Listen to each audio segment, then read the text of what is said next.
Hey guys, welcome back to the channel. Rust Belt Collector here. Today, rather than doing a review or a custom or something like that, I've actually got a haul in. I went to a local flea market and then to a local antique mall, and I managed to pick up a couple really awesome additions to the collection. So I'm going to start off here. This is what I managed to get from the flea market.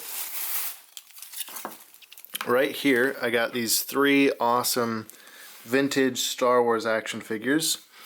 I've got the Death Star droid, kind of like a silver C-3PO with bug eyes, basically.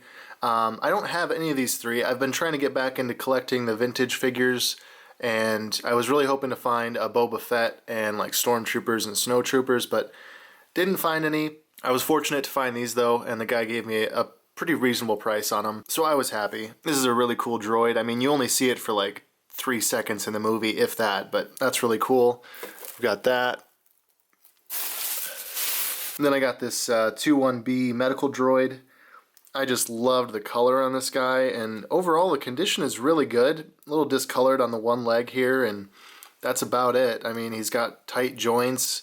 This guy really had nice pieces. They weren't just loose and worn out action figures. And then finally we've got Squid Head here, which is a cool like cantina character. Again, tight joints. This guy's got all his fabric. He's got the belt and everything. Really excellent condition, and I know that none of these are really rare. It's not like, you know, I got a vinyl caped Jawa or something like that, but these are cool. These are ones that I didn't have before, and I really like them. So then after the flea market, it was kind of a smaller flea market. It was one I'd never been to before, and it was okay. That was really the only like toy booth that they had. The rest were mostly antiques and like, you know, collectible stuff. Nothing that really interested me, so it was kind of a bust, but those three were good. So I decided, since I was out that way, I'd go to a local antiques mall, and I didn't do too bad at this one. I've been to this antique mall before, and I know which booths typically have toys, although I try not to just hit the toy booth ones because generally they have more expensive prices, and you can sometimes find, you know, figures in other booths where they didn't really know what they had. But I did know one booth in particular that always had really cool toys, typically like G.I. Joe and the classics. But today when I went, I realized that this guy actually had expanded to 2 more booths, so he's got 3 total. And I checked them all out and found some good stuff. Unfortunately, this really sucked. One of the cases I thought was locked, and so I went to get a key from the attendant at the antiques mall. He had a G.I. Joe Viper, and I wanted to see what the price tag was on it. The bag was folded under, and so I went to get the key. When I came back, the attendant said, "Oh yeah, that one's unlocked," and wouldn't you know it, the Viper was gone. So that was a disappointment, but that's okay.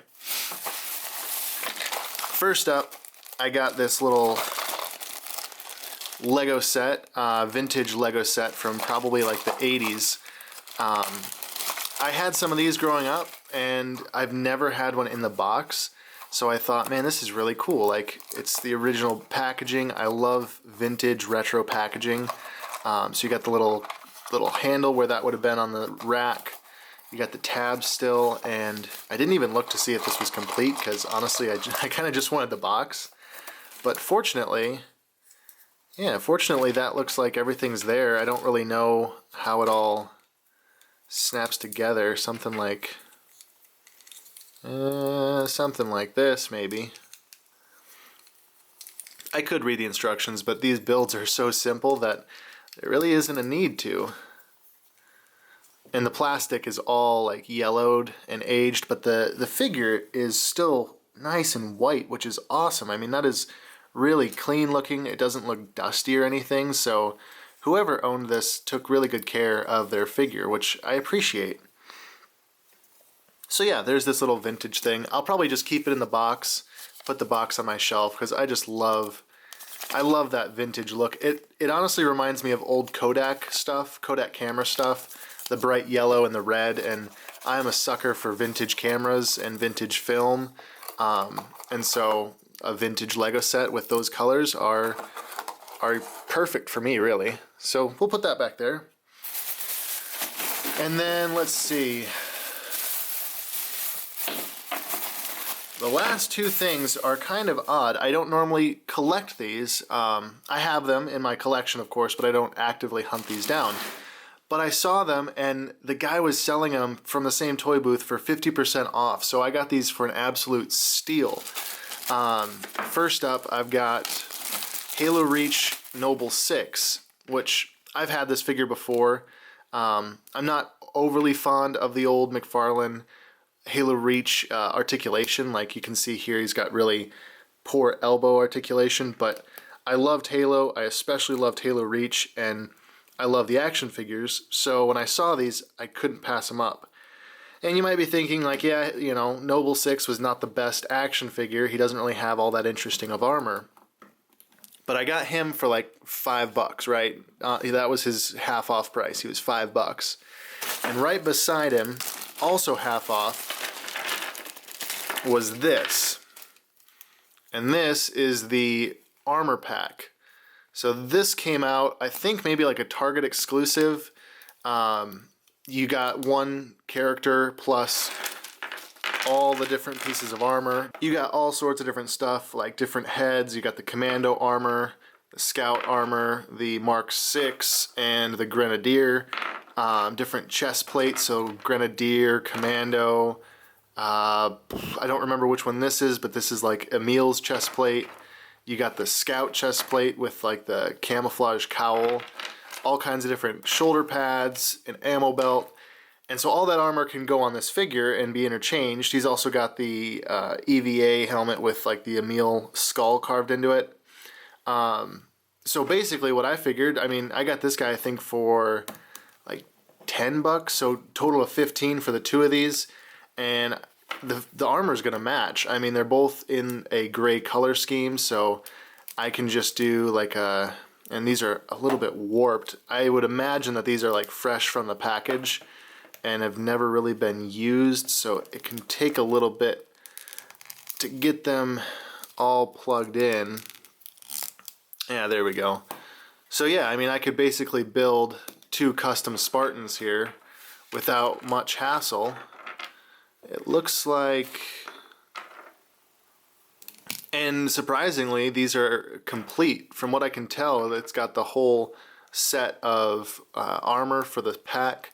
No weapons, of course, but I don't remember if the armor packs actually came with weapons. So yeah, you can take off Noble 6's chest plate there.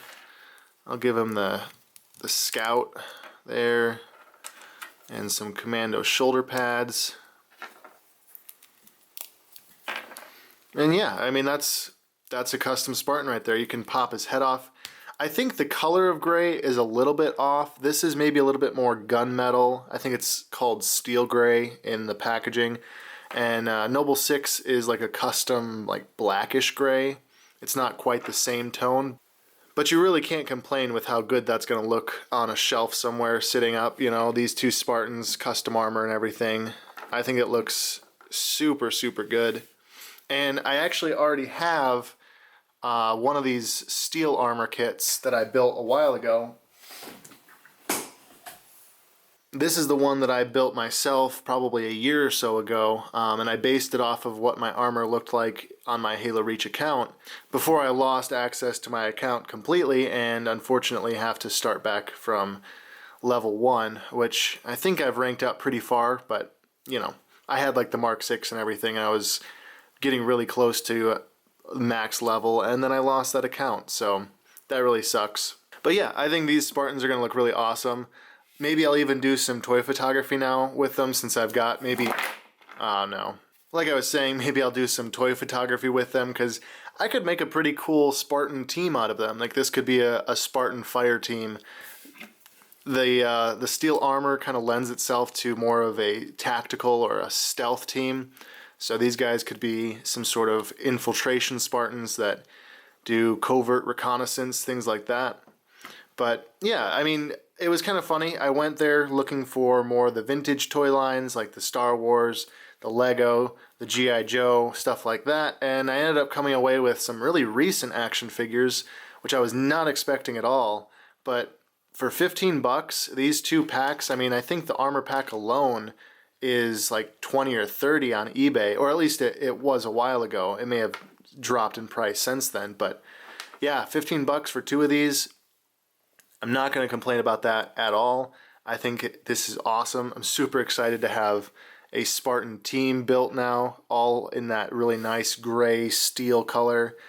So yeah, that's been my toy haul today from the Flea Market and Antique Mall. Hopefully I'll be able to do more of these in the future, although I know like flea market season's kind of winding down and really my area doesn't typically have that many, but if I find any that I can go to or garage sales and I can get a decent haul, I'll put together a haul video and upload it so that you guys can take a look at it and enjoy the content. And yeah, that wraps this up. So if you like this video, I'd appreciate it if you go down, leave a like, leave a comment. If you really want to see more of this content, hitting up your stream of news and updates, then hit that subscribe button, maybe hit the bell icon because it does something about something and maybe boosts analytics. I don't really know, but I do appreciate it either way. As always, thanks for watching guys, and I'll catch you in the next video.